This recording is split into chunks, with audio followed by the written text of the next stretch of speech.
Hello and welcome. Today we're focusing on the history of black theatre in America, which will include discussion about serious topics from history, such as slavery, colonization, racism, and segregation.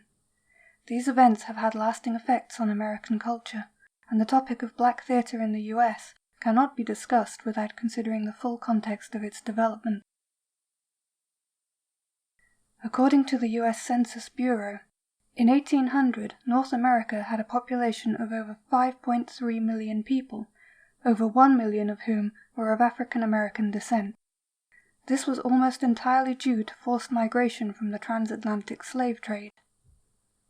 The National Museum of Liverpool's website provides good educational resources on how the slave trade began in the 1500s with the purchase of enslaved peoples from West Africa for use as free labor to produce luxury goods for European markets.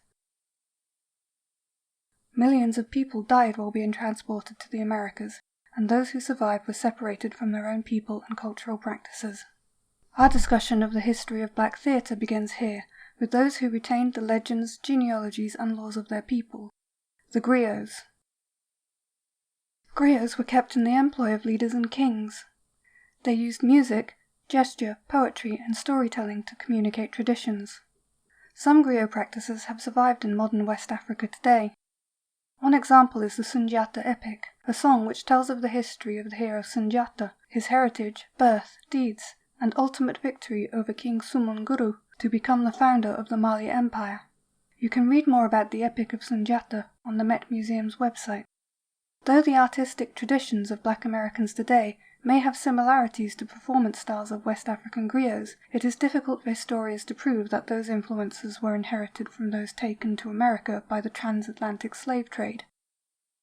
It was not until the 1930s that the oral history of black Americans who had experienced slavery was researched thoroughly by the WPA in recordings that now reside in the Library of Congress. In the article, Of Griots and Grace, The Art of Oral History and the History of African American Religion, Regina N. Williams summarizes research that links African church traditions like gospel music and call-and-response preaching styles to griot influences. Williams highlights the symbolism of wearing hats to church, as depicted in the novel and gospel musical Crowns, as one example of inherited African culture present in contemporary religious practices. Care must be taken before linking spirituals and gospel music too directly back to griot tradition. Primary historical data on oral traditions of enslaved people in North America was not recorded. Scholar D. Spina's writing on spirituals points out that the Christianization of enslaved people and mixing of traditions was a late development, which may have allowed some African traditions to remain. However, most spirituals are thought to date back to the mid-1800s when they were used as coded messages to help conductors, like Harriet-Tubman, to guide people escaping slavery to the northern states where slavery had been abolished. The route they took was known as the Underground Railroad, which you can read more about here. The birth of original North American theatre productions, rather than those imported from England, is thought to have begun with Royal Tyler's 1787 play The Contrast. America had gained its independence only 11 years earlier in 1776. This independence eventually led to the northern states having outlawed slavery by 1804. But it was not until the American Civil War was resolved in 1865 that slavery was outlawed throughout the United States. In Black Actors in the 19th Century American Theatre, Schaeffer gives details of the first known black American theatre, the African Theatre. It opened in New York in 1821 and featured black actors and playwrights who performed to predominantly black audiences. However, the theatre only lasted for 3 years and in that time suffered from harassment and opposition from white critics and the police. This left talented black actors with few opportunities to perform, and they were forced to emigrate to Europe or take on heavily racially stereotyped roles in what was to become America's minstrel shows. Minstrelsy was recognized for being offensive even at the height of its popularity. It came to symbolize the oppressive racist segregation laws that existed after slavery was abolished. As explained by the Jim Crow Museum, critics of segregation laws named them Jim Crow laws after a stereotyped character made famous by white minstrel actor Thomas Rice. Whether minstrel shows should be included in the history of black theatre is a contentious topic. As described by Tavia Nyong'o in her critique of Chanel Perry's claim that minstrel shows have no place in the history of black performance. Nyong'o argues that Perry and other scholars like her use a flawed argument that relies on the white-influenced concept of purity. By the early 20th century, black theatre and music were developing, but the effects of racist stereotypes and segregation were still felt by black people working in theatre. Scholars R. Ross, G. Fabre, and F. L. Scott all note that prejudices existed that claimed that black people were natural actors and comedians, but few were given the opportunity to work as directors and playwrights, and those who did often found themselves having to uphold stereotypes and conventions that were familiar and comfortable to white audiences. This began to change following World War I. Many black Americans had moved to urban centers and were housed in close neighborhoods due to segregation and housing discrimination. Simultaneously, there was an increased interest in cultural heritage and ties to Africa.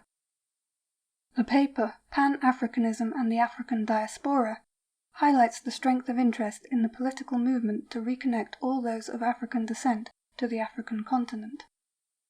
This 20th century interest in cultural connection to Africa is one factor by which griot traditions may have entered contemporary black culture without direct link to those brought to America by forced migration. Pan-Africanists like activist and playwright W.E.B. Du Bois championed the black arts and encouraged them to thrive. By the 1920s, a large community of artists existed in Harlem, New York, and black theatre and arts began to thrive so much that it became known as the Harlem Renaissance. This progress was almost cut short by the Great Depression, which saw 25,000 theatre artists and craftsmen unemployed in the winter of 1931, 12% of whom were black. Some relief eventually came in 1935, in the form of President Roosevelt's New Deal, a scheme which included the WPA Federal Theatre Program. As described in The Role of Blacks in the Federal Theatre, the 4-year scheme founded theatres in 22 cities across the USA, which provided thousands of black Americans with career opportunities. The development of black music that occurred throughout the 20th century is inevitably entwined with the development of American musical theatre. However, even as black playwrights had to wrestle with the demand to adapt their Afro-American themed plays to be palatable to white audiences, black music was also often taken, modified and performed by white people, with white audiences in mind. This practice was called out by a response to Barry Mann's 1961 song, Who Put the Bomb, when Frankie Lyman, of Lyman and the Teenagers fame, replied that same year in song, I was that man, come on and shake my hand. The Black Arts Movement and Civil Rights movements of the 1960s sought to address social inequalities and end segregation and discrimination towards people of color. Many black theatre professionals started their career in this era, one of the most influential being August Wilson, who now has a theatre named after him. His vision for black theatre is still debated in the 21st century. In the 2005 magazine Forum on Black Theatre, Sandra Shannon summarizes Wilson's strict definition of black art as by black people, about black people, for black people. This echoes the purity mindset of Perry's aforementioned stance, and is a position that may have been necessary to push back against the discrimination that black artists face. Musical theatre has suffered the same delays in promotion of black art by black people as other art forms have. Hip-hop, a music originating in the Bronx in New York in the 1970s, did not enter musical theatre in America until the late 1990s. Showing similarities to the African tradition of griot storytelling, hip-hop artists communicate about black experiences, histories, communities, and people. It differs from griot tradition in that it is critical of political power structures, rather than supportive of them. Jay-Z's poetic work about the effect of Reaganomics and the war on drugs on black communities illustrates this, as can be seen in the linked video. Hamilton the Musical was first conceived in 2008 by Lin-Manuel Miranda, an actor and playwright determined to bring hip-hop musicals to Broadway. In the book and annotated script Hamilton the Revolution, the play's co-author Jeremy McCarter reports that the aim of the musical was to portray two revolutions, the American Revolution of the 18th century and the show itself, a musical that alters who gets to tell the story of our founding, that lets us glimpse the new, more diverse America rushing our way. Hamilton's multicultural approach does not fit the strict definitions of black theatre set by Wilson, and it could be argued that it does not fit Daniel Banks's definition of hip-hop either. In From Homer to Hip-Hop, Orature and Griots, Ancient and Present, Banks explains that the hip-hop MC, whose lyrical and improvisational skills originally developed filling in around breakbeats, was paralleled in theatre in the role of a narrator, who would perform to, and interact with, the audience between scenes. Banks comments on the difference between MCs, who improvise and convey political messages, and rappers, who recite lyrics and are beholden to commercial interests. A Broadway musical with a set script would appear to fall closer to the definition of rap than that of hip-hop. Yet it is possible to argue in favour of Hamilton's hip-hop credentials, and for its place in the history of black theatre. Hamilton does employ a narrator, in the tradition of hip-hop theatre, and the script did not prevent live improvisation from taking place. Lin-Manuel Miranda's understudy for the role of Hamilton, Javier Munoz, would watch all of Lin's performances carefully to spot improvised changes as they happened. In addition to this, Lin used colour-blind casting to assign roles to talented black actors, regardless of whether the historic figures being portrayed were black. The opening song of the original Hamilton mixtape was first premiered at a White House poetry event in 2009. Introducing the song to President and First Lady Obama and the gathered audience, Lin said, "I'm actually working on a hip-hop album. It's a concept album about the life of someone I think embodies hip-hop, Treasury Secretary Alexander Hamilton." You laugh, but it's true.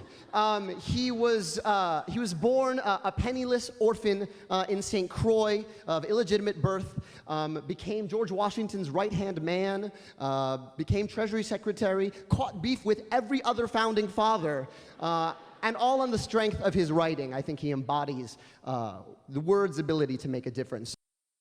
In the song, the narrator details Alexander Hamilton's history, parentage, skills, accomplishments, and the manner of his death, all in hip-hop inspired rhyme and accompanied by music. This format of storytelling is strongly reminiscent of the griot tradition of the historic saga, a parallel further emphasized by association with the then President of the United States, which mirrors the role of a griot performing for a king. The subject matter further emphasizes the similarity between griot tradition and the play. Like the epic of Sunjata, Hamilton tells the story of a young man overcoming his circumstances to rise to power, and his role in the founding of a nation. While the tradition of history plays is not new, and theatrical link to Shakespeare's influence on the genre is acknowledged in Hamilton the Revolution, it can be argued that the use of hip-hop conventions throughout Hamilton the musical melds African storytelling tradition with European theatrical tradition. Hamilton highlights the difficulty in defining Black American theatre and its relation to modern American culture. The combination of centuries of cultural exchange, development, repression, reinterpretation, and loss make it challenging to unpick which aspects of black culture were passed down through generations, which were influenced by a later interest in reconnecting with African heritage, and which have incorporated aspects of other cultures that have met and mixed over the course of centuries. Thank you for joining me for this brief overview of the history of Black American theatre. Research sources and links are listed in the video description. If you wish to know more about the history of theatre, I highly recommend Crash Course Theatre by PBS, which has hours of episodes on subjects like the Harlem Renaissance, minstrel shows, musicals, and the Federal Theatre Project.